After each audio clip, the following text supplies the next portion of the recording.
누가복음 14장 1절부터 11절까지 우리 한 절씩 함께 교독합니다. 제가 먼저 읽습니다. 안식일에 예수께서 한 바리새인 지도자의 집에 떡 잡수시러 들어가시니 그들이 엿보고 있더라. 주의 앞에 수종병 든 한 사람이 있는지라. 예수께서 대답하여 율법 교사들과 바리새인들에게 이르시되 안식일에 병 고쳐 주는 것이 합당하냐 아니하냐. 그들이 잠잠하거늘 예수께서 그 사람을 데려다가 고쳐 보내시고 또 그들에게 이르시되 너희 중에 누가 그 아들이나 소가 우물에 빠졌으면 안식일에라도 곧 끌어내지 않겠느냐 하시니 그들이 이에 대하여 대답하지 못하니라. 청함을 받은 사람들이 높은 자리에 택함을 보시고 그들에게 비유로 말씀하여 이르시되 내가 누구에게나 혼인 잔치에 청함을 받았을 때에 높은 자리에 앉지 말라. 그렇지 않으면 너보다 더 높은 사람이 청함을 받은 경우에 너와 그를 청한 자가 와서 너더러 이 사람에게 자리를 내주라 하리니 그때에 내가 부끄러워 끝자리로 가게 되리라. 청함을 받았을 때에 차라리 가서 끝자리에 앉으라. 그러면 너를 청한 자가 와서 너더러 벗이어 올라 앉으라 하리니 그때야 함께 앉은 모든 사람 앞에서 영광이 있으리라. 함께 씁니다. 무릇 자기를 높이는 자는 낮아지고 자기를 낮추는 자는 높아지리라. 아멘. 안식일 예수님께서는 식사의 자리에 초대를 받으셨습니다. 그리고 예수님을 초대한 사람은 오늘 본문의 말씀 보니까 바리새인 한 지도자라고 기록되어 있어요. 여러분, 예수님은 일전에도 바리새인의 집에 2차례나 초대를 받으신 경험이 있습니다. 예수님을 초대한 바리새인들은 예수님과 함께 교제하고 예수님으로부터 말씀의 가르침을 받기 위한 순수한 동기가 아니라 어떻게 하면 예수님의 흠을 발견할 수 있을까? 예수님을 끌어내릴 수 있을까?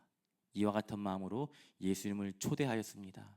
그리고 오늘 본문의 말씀에 기록된 이 한 바리새인 지도자 또한 예수님과 교제하기 위해 식사의 자리에 초대한 것이 아니라 예수님의 약점을 잡기 위해 흠을 발견하기 위해 예수님을 초대한 것입니다. 우리 본문 1절과 2절 말씀 함께 볼까요? 1절과 2절입니다. 안식일에 예수께서 한 바리새인 지도자의 집에 떡 잡수시러 들어가시니 그들이 엿보고 있더라. 주의 앞에 수종병 든 한 사람이 있는지라. 아멘. 한 바리새인 지도자가 며칠 전 안식일에 일어난 한 가지 사건을 듣게 되었습니다. 여러분, 그 사건이 무엇입니까? 무려 18년 동안 귀신에 사로잡혀 있던 그 한 여인이 예수님을 만나 회복을 경험하게 되었어요. 이 놀라운 기적의 역사가 일어난 그 자리에 이 장면을 목격한 회당장이 분노하였습니다. 왜요? 예수님께서 안식일의 규례를 어겼기 때문이에요. 예수님은 진정한 안식일의 의미를 깨닫지 못한 이 회당장을 책망하셨습니다. 이 소식을 듣게 된 바리새인 지도자는요, 예수님을 비난하기 위해 의도적으로 예수님을 또다시 안식일 식탁의 자리에 초대하였고 그곳에 모인 사람들은 모두 다 예수님의 말과 행동 하나하나를 어떻게 보고 있었습니까? 엿보고 있었다고 성경은 기록하고 있어요. 그런데 예수님께서 초대받으신 그 자리에 누가 함께 동석하고 있었습니까? 수종병 든 한 사람. 여러분, 수종병은요, 신장, 다시 말해 콩팥의 기능이 좋지 않아서 몸 밖으로 배출돼야 할 그 수분이 몸 안에 쌓이는 그런 질병을 의미하고 있어요. 우리가 흔히 복수가 차는 경우도 수종병 증세에 해당된다 하더라고요. 여러분, 안식일 예수님을 초대한 그 자리에 수종병 든 그 사람이 그 자리에 함께 있는 것은 과연 무엇이겠습니까? 바리새인들은요, 예수님께 이 수종병 든 사람을 불쌍히 여겨주시고 고쳐달라는 의미로 그 자리에 앉혀놓은 것이 아니었어요. 안식일에 예수님께서 수종병 든 그 사람을 과연 어떻게 하시는가 지켜보기 위해, 아니 엿보기 위해 수종병에 걸린 사람을 의도적으로 데려온 것입니다. 그래서 그곳에 모인 사람들은요, 예수님이 어떻게 하시나 가만히 예수님의 행동을 엿보고 있었던 거예요. 다시 말해 예수님을 초대한 그 자리는 사실 예수님을 시험하기 위한 또 하나의 자리였던 것입니다.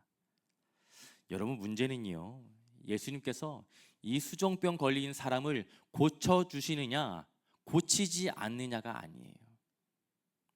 중요한 것은 예수님께서 이 질병을 언제 고쳐주시는가, 바로 이것입니다. 여러분, 이들이 확인하고 싶은 것은 예수님께서 안식일에 또다시 그 규례를 어기고 안식일에 병든 사람을 고치는 행위를 하느냐 하지 않느냐, 그것을 확인하기 위한 거예요. 바리새인들이 확인하고 싶은 것은 안식일 규례를 지키지 않는 예수님입니다. 여러분, 예수님께서 이들의 마음, 그 중심과 생각을 모르고 계셨겠습니까? 이미 알고 계셨어요. 예수님은 율법 교사들과 바리새인들에게 다음과 같은 질문을 하셨습니다. 우리 누가복음 14장 3절과 5절 말씀 우리 함께 봅니다. 예수께서 대답하여 율법 교사들과 바리새인들에게 이르시되 안식일에 병 고쳐 주는 것이 합당하냐 아니하냐. 또 그들에게 이르시되 너희 중에 누가 그 아들이나 소가 우물에 빠졌으면 안식일에라도 곧 끌어내지 않겠느냐 하시니 아멘. 안식일에 병을 고치는 것이 합당한 일이냐? 여러분, 예수님의 이 질문에 대하여 율법 전문가인 그들은 아무런 대답도 하지 못하였어요. 예수님은 또 묻습니다. 만약 안식일에 아들이나 소가 우물에 빠지게 되면 구하지 않겠느냐? 여러분, 예수님의 질문에 대한 이 율법 교사들과 바리새인들의 반응이 무엇입니까? 성경을 보세요. 그들의 이에 대하여 대답하지 못하니라.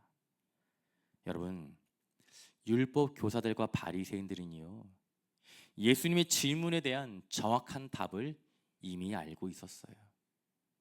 그럼에도 불구하고 예수님의 질문에 대하여 이들은 침묵할 수밖에 없었습니다. 우리 구약성경 신명기 22장 4절 말씀을 함께 봅니다.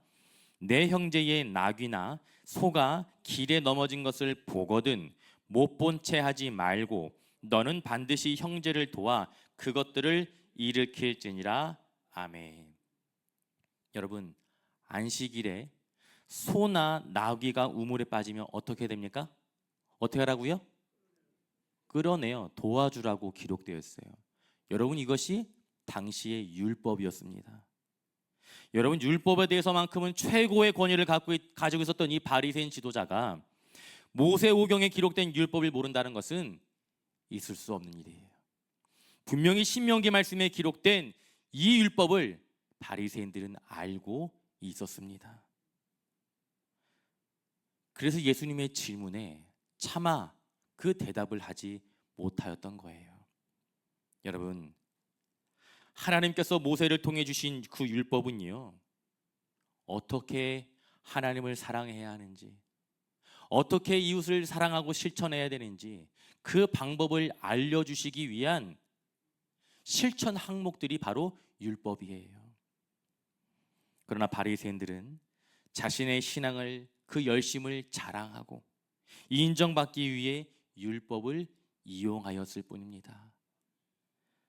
나에게 유리한 말씀만 골라서, 내가 잘 지킬 수 있는 말씀만 골라서 그 말씀을 지키며 그 말씀을 지키지 않는 자들은 판단하고 정죄하고 평가하고 자신들의 우월함을 드러내고자 하였을 뿐입니다. 여러분, 우리 교회에 보면요, 주일 이 예배뿐만 아니라 주중에 수요 예배, 새벽 기도회, 금요 기도회, 그리고 화요 중보 기도 모임, 목요 전도 모임에 빠지지 않고 오시는 분들이 계세요. 여러분, 이분들 교회 왜 오는 건가요? 교회 오면 돈 줍니까? 돈 주나요, 장로님, 우리 교회에서? 아니죠. 이분들 왜 교회 오는 걸까요? 날도 더운데. 외로워서? 여러분, 외로우면요, 아니, 여기 쓸데없는 말 하면 안 돼, 이제. 여러분, 이분들이 왜 교회에 올까요? 하나님을 사랑하는 마음으로 교회에 오는 거예요. 하나님의 은혜가 아니면 내가 한 주간의 삶을 살아갈 수 없기 때문에, 그래서 말씀의 자리, 기도의 자리, 봉사와 헌신의 자리에 달려오는 것 아니겠습니까? 지난 금요일도 오늘 중식한다고, 빈밥한다고 이틀 전부터 와서 식사 준비를 하는데 덕분에 저 냉면 맛있게 잘 얻어 먹었어요. 냉면이 중요한 것은 아닌데, 여러분, 하나님을 사랑하는 마음으로, 그 은혜를 사모하는 간절한 마음으로 새벽과 저녁 시간에도 피곤한 몸을 이끌고 교회에 오는 것 아니겠습니까? 그런데 만약 만에 하나 이와 같은 마음이 아니라 그저 나의 신앙의 열심을 인정받기 위한 자리라면, 죄송한 이야기지만 그냥 집에서 쉬시는 것이 서로에게 더 유익한 일입니다. 나는 주중 기도 모임에 한 번도 빠지지 않고 참석하고 있는데 왜 저 장로님과 권사님은 보이지 않는 걸까? 여러분, 제발 찾지 마세요. 안 보이는 분들 찾지 마세요. 나름 일이 있겠죠. 여러분, 내 신앙의 열심으로 누군가의 신앙을 판단하고 정죄하는 순간 우리는 본문 말씀에 기록된 또 한 명의 바리새인이 되는 거예요. 혹여나 오늘 또 이 말씀을 듣고 목사님이 기도에 안 와도 된다고, 새벽 기도 안 나와도 된다고 마음의 평안과 안식을 얻는 분들이 계시다면 이것 또한 오해하고 있는 거예요. 여러분, 부탁드려요. 기도의 자리에 오세요. 기도하셔야 됩니다. 여러분, 기도하셔야 돼요. 여러분, 지금 우리 교회는요, 반드시 기도해야 할 때입니다. 재난사고나 응급 의료 등의 상황에서 생명체의 생존 가능성이 높은 시간을 골든타임이라고 이야기를 해요. 여러분, 지금 우리에게 주어진 이 시간은 바로 골든타임입니다. 이 시간을 놓치면은요, 우리는 지금까지 경험하지 못했던 아주 끔찍한 비극을 또다시 경험하게 됩니다. 여러분, 교회가 평안해졌다고, 교회가 안정되었다고 안심하시면 안 돼요. 사탄은 지금도 우는 사자처럼 교회와 성도들을 넘어뜨리기 위해 혈안이 되어 있어요. 여러분, 기도하지 않으면 교회의 비극은 또다시 찾아옵니다. 반드시예요. 반드시예요. 그러나 기도하면, 여러분, 기도하면 주의 몸된 교회는 회복의 역사를 뛰어넘어 우리가 감히 상상하지 못했던 놀라운 부흥의 역사를 경험하게 되는 줄 믿습니다. 그래서 기도해야 하는 거예요. 집사님 아멘 하셨는데 이제 안 온다고 제가 뭐라고 하지 않을게요. 집사님 걱정하지 마세요. 바리새인 지도자는 안식일, 병자를 대하는 예수님의 태도를 엿보기 위해 수종병 든 사람을 데려왔습니다. 여러분, 만약 예수님께서 이들의 의도를 알고 계셨다면, 아니 알고 계세요. 그렇다면 적어도 안식일만큼은 병든 자를 치료하는 그 행위를 잠시 멈추셔야 합니다. 안식일이 아니라 그 다음날 치료하시면 돼요. 그러나 우리 예수님은 고통 가운데 고통 가운데 놓여 있는 성도들을 결코 외면하지 않습니다. 여러분, 예수님께서 수종병 든 자를 위해 하신 것이 무엇입니까? 우리 본문 말씀 14장 4절 말씀 함께 봅니다. 그들이 잠잠하거늘 예수께서 그 사람을 데려다가 고쳐 보내시고. 아멘. 예수님은 수종병 든 그 사람을 데려가셨고 고치셨고 그리고 보내셨습니다. 여러분, 예수님께서 말씀하시는 곳, 예수님의 손길이 닿는 그 곳에는요, 늘 언제나 치유의 회복의 역사가 일어납니다. 여러분, 수종병 든 사람의 회복과 치유가 언제 일어났습니까? 안식일이에요. 오늘날 주일에 해당하는 날입니다. 여러분, 누가복음을 보면요, 예수님께서 안식일에 병든 자를 고치신 장면이 무려 3차례나 소개되어지고 있어요. 먼저 누가복음 6장을 보면 예수님은 안식일 회당에서 오른손 마른 자를 고치셨습니다. 여러분, 율법을 보면 생명이 위급한 경우에는 안식일에도 치료의 행위를 일시적으로 허용하고 있어요. 생각해 보세요. 오른손 마른 자는요, 생명이 위급한 경우가 아닙니다. 따라서 굳이 안식일이 아니라 그 다음날 치료해도 무방한 일이에요. 그러나 오른손 마른 자의 입장에서 보면 이 고통은 결코 감당할 수 있는 고통이 아닙니다. 어쩌면 평생을 안고 살아온 고통일 수도 있습니다. 질병과 장애로 인한 고통과 어려움을 겪으며 살아온 그 당사자에게 매주 찾아오는 그 안식일이 진정한 쉼과 은혜를 누릴 수 없는 고통과 절망의 시간이었던 것입니다. 남들은 함께 모여 하나님께 마음 다해 찬양 드리며 하나님을 예배하는데 나는 고쳐지지 않는 이 질병의 문제로 인하여 교회에 왔음에도 불구하고 진정한 평안과 안식을 누릴 수 없어요. 얼마나 끔찍한 일입니까? 예수님은 오른손 마른 자의 그 고통과 절박한 마음을 알고 계셨습니다. 그리고 그가 진정한 안식과 평안을 누리길 원하셨어요. 그래서 안식일 그를 고치신 거예요. 이어서 누가복음 13장을 보면 예수님께서 18년 동안 귀신에 사로잡혀 허리가 굽은 채로 살아온 한 여인을 만나 그녀를 치료하십니다. 회당에 찾아온 여인을 예수님께서 보셨고 그 여인을 부르셨고 그 여인에게 말씀하십니다. 여자여, 내가 내 병에서 놓였느니라. 아멘. 예수님께서 그 여인에게 안수하시는 순간, 그 여인의 몸에 손을 대어주시는 그 순간, 그 여인의 질병은 회복되었습니다. 여러분, 이 여인은 자신의 질병을 고쳐달라고 예수님께 요청하지 않았어요. 그러나 예수님은 그 여인의 필요를 이미 알고 계셨습니다. 사랑하는 성도 여러분, 예수님의 손길이 닿은 그 자리에 또 한 번의 치유 역사가 일어난 거예요.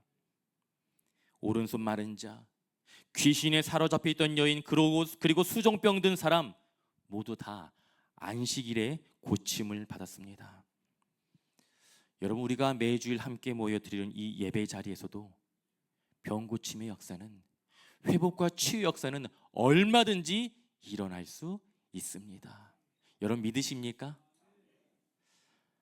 한 48명 믿는 것 같고, 여러분 한번 냉정하게 생각해 보세요. 우리가 믿는다라고 분명히 입술로는 고백했는데 마음의 깊은 곳 중심을 가만히 들여다보면 우리는 믿지 못하고 있어요. 우리의 삶 가운데 치유와 회복의 역사가 일어날 것이라고 사실 기대하는 성도들은 그리 많지 않습니다. 적어도 나에게만큼은 그런 일이 일어나지 않을 것이라고 생각하며 살아가고 있어요. 우리 사도행전 12장 13절부터 15절까지의 말씀 우리 함께 봅니다. 베드로가 대문을 두드린데 로데라 하는 여자아이가 영접하러 나왔다가 베드로의 음성인 줄 알고 기뻐하며 문을 미처 열지 못하고 달려 들어가 말하되 베드로가 대문 밖에 섰더라 하니 그들이 말하되 내가 미쳤다 하나 여자아이는 힘써 말하되 참말이라 하니 그들이 말하되 그러면 그의 전사라 하더라. 아멘. 베드로가 감옥에 갇혔습니다. 베드로가 감옥에 갇혔다는 소식을 듣게 된 온 교회의 성도들은 마가 요한의 집에 함께 모여 그의 안전을 위해, 그의 석방을 위해 정말 간절한 마음으로 기도했어요. 기적이 일어났습니다. 천사의 손에 이끌려 베드로가 감옥에서 나오게 되었어요. 감옥에서 풀려난 베드로가 제일 먼저 찾은 곳이 어디입니까? 자신을 위해 온 교회 성도들이 함께 모여 기도하고 있는 마가 요한의 집입니다. 베드로가 마가 요한의 집에 도착했어요. 요종이 베드로를 목격했습니다. 너무나 놀랐어요. 사람들에게 알렸습니다. 우리가 기도하던 그 베드로가 무사히 살아와 돌아왔습니다. 여러분, 그때 함께 모여 하나님, 우리 베드로 풀어주십시오. 정말 간절한 마음으로 기도했던 그 성도들의 반응이 무엇입니까? 야, 네가 미쳤구나. 야, 베드로 지금 감옥인데 무슨 소리 하고 있어. 여러분, 이것이 현실이었어요. 베드로를 위해 정말 간절한 마음으로 기도는 하였지만 정작 베드로가 우리의 곁에 돌아올 것이라고 그 어느 누구도 기대하지 않았던 것입니다. 여러분, 우리의 기도 또한 이럴 수가 있어요. 사실 이게 저의 이야기예요. 저의 고백이에요. 아픈 아이들의 회복을 두고 얼마나 많이, 얼마나 간절히 기도했겠습니까? 1년이 지나고 2년이 지나고 3년이 지나고 8년의 시간이 지나도 좀처럼 회복되지 않는 그 아이들의 모습을 보면서 기도해도 안 되는 건 안 되는구나. 내 인생 가운데 이러한 기적은 있을 수 없는 일이구나. 얼마나 실망했는지 몰라요. 낙심했는지 몰라요. 기도는 하고 있지만 사실 정작 기대는 하지 않았어요. 그저 기도해야 하니까 기도했을 뿐이에요. 여러분, 우리는 기도하지만, 하나님께 정말 간절히 기도하지만 정작 우리의 삶 가운데 이런 기적이 쉽게 일어나지 않을 것이라고 우리는 생각하며 기도하고 있습니다. 여러분, 이렇게 기도하는데 역사가 일어나겠습니까? 여러분, 이것이 우리의 현실이에요. 질병이 치료되는 병 고침의 역사는 오직 성경 속에만 기록된 역사라고 우리는 생각하며 살아가고 있습니다. 아니요, 여러분, 그렇지 않습니다. 오늘 지금 이 순간도 예수님께서 말씀하시고 우리의 삶 가운데 손대어 주시면 우리가 감히 상상하지 못하였던 크고 놀라운 회복의 역사가 일어나게 되는 줄 믿습니다. 여러분, 하나님을 기대하십시오. 우리의 부족한 믿음으로 제발 하나님의 일하심을 재단하지 마세요.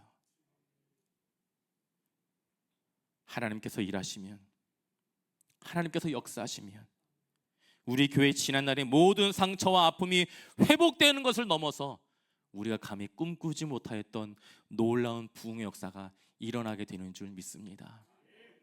여러분, 주일학교도 걱정하지 마세요.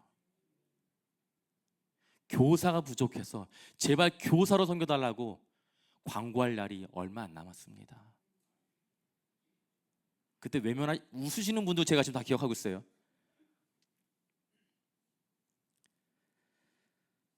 사랑하는 성도 여러분, 목사인 저부터도 회개해야 될 부분이에요.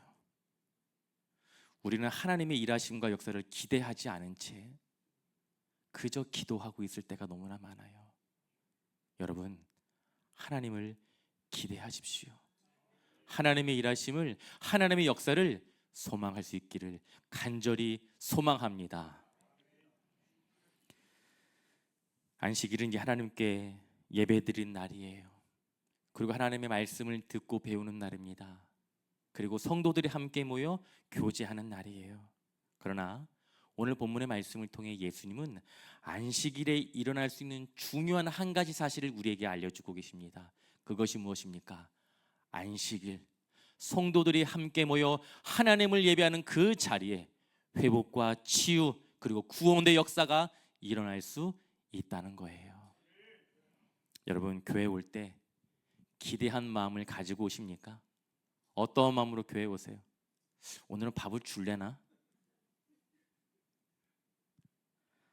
매주 드리는 그 예배를 통하여 하나님의 임재를 경험하고 내 마음 깊은 곳에 자리하고 있는 지난날의 모든 상처와 아픔이 회복되고 그 누구도 줄 수 없는 진정한 평안의 복을 누릴 수 있는 저와 여러분이 되시길 예수님의 이름으로 축원드립니다. 아멘. 하나님을 예배하고 말씀을 듣고 성도들이 함께 모여 사랑의 교제를 나누는 그 안식일, 예수님으로 인하여 상상하지 못하였던 놀라운 회복과 치유 역사가 일어났습니다. 그런데 이 놀라운 기적의 현장에 상상할 수 없는 안타까운 일들이 발생하게 돼요. 우리 누가복음 14장 7절인데요. 개역 개정 성경 말고요. 우리 표준 세번역으로 번역된 성경을 우리 함께 봅니다. 함께 씁니다. 예수께서는 초청을 받은 사람들이 얼마나 길을 쓰고 윗자리를 골라 잡는지를 보시고 그들에게 비유를 하나 들어 말씀하셨다. 아멘. 놀라운 치유의 역사가 일어난 그 자리, 마땅히 하나님께 경배와 찬양을 올려드려야 할 그 자리에 어떤 일이 발생한 것입니까? 누가 서로 높은 자리에 앉아야 하는지 싸웠다는 거예요. 여러분, 분명 그 자리는요, 예수님을 초대한 자리입니다. 그렇다면 그곳에 가장 좋은 자리가 있어요. 그럼 누가 앉아야 됩니까? 적어도 예수님을 초대했다면, 그렇죠? 예수님이 앉으셔야 할 그 자리에 내가 앉겠다고 서로가 안 달랐다는 거예요. 여러분, 이들의 관심은 병 고침과 치유 역사가 아니에요. 누가 더 좋은 자리에 앉느냐, 바로 이것이었습니다. 스스로 더 좋은 자리에 앉기 위해 애쓰는 자들을 향해 예수님께서 다음과 같은 말씀을 하셨어요. 우리 본문 11절 말씀을 함께 봅니다. 무릇 자기를 높이는 자는 낮아지고 자기를 낮추는 자는 높아지리라. 아멘. 여러분, 사람을 낮추시고 반대로 사람을 높이시는 그 주체가 누구입니까? 하나님이세요. 하나님이십니다. 예수님은 이 말씀을 통해 사람의 가치는 자기 스스로 결정하는 것이 아니라 궁극적으로 하나님에 의해 결정되는 것이라고 말씀하고 계신 것입니다. 그러므로 누구든지 자신을 높이는 사람은 누가 낮추신다고요? 하나님께서 낮추시고, 반대로 자신을 낮추는 그 존재는 누가 높이신다고요? 하나님께서 높이신다고 말씀하신 거예요.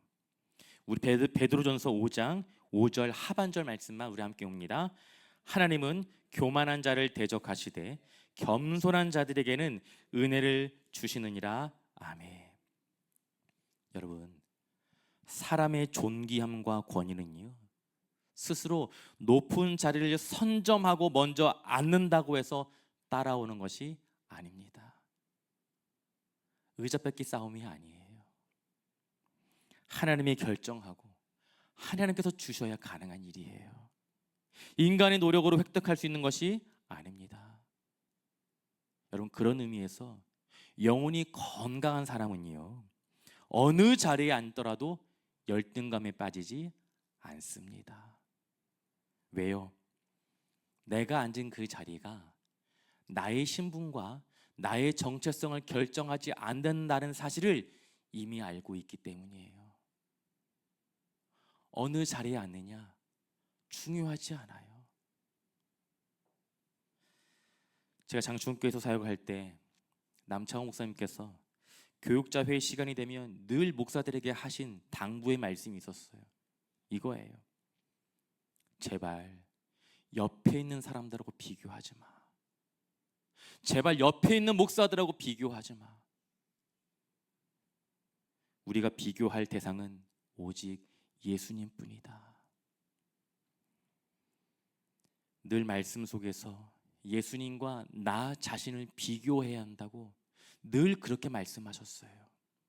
여러분, 우리가 옆에 있는 사람과 나를 비교하게 되면요, 나의 수준은 결코 그 옆 사람을 넘어설 수 없어요.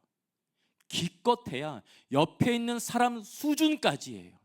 이것이 한계예요. 그런데 우리가 말씀을 통해 끊임없이 나 자신을 돌아보고 예수님과 비교하는 사람의 인격과 실력은요, 그리스도의 장성한 분량이 충만한 데 이를 때까지 이룰 수 있습니다. 따라서 지혜로운 사람은 옆에 있는 사람과 나를 비교하는 것이 아니라 끊임없이 예수님과 비교하며 살아가는 사람입니다. 여러분, 예수님과 나 자신을 비교하면 어떤 일이 생길까요? 나의 죄성을 발견하게 돼요.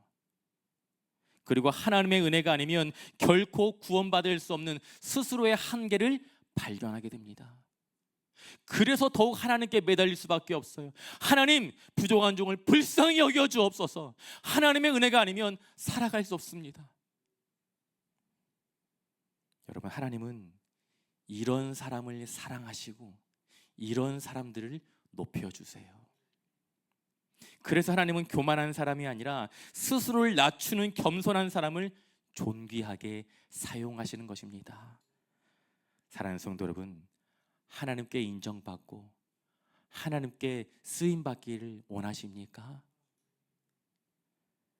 옆에 있는 사람과 비교하는 것이 아니라 끊임없이 말씀을 통해 예수님과 비교할 수 있기를 간절히 소망합니다. 말씀을 정리합니다.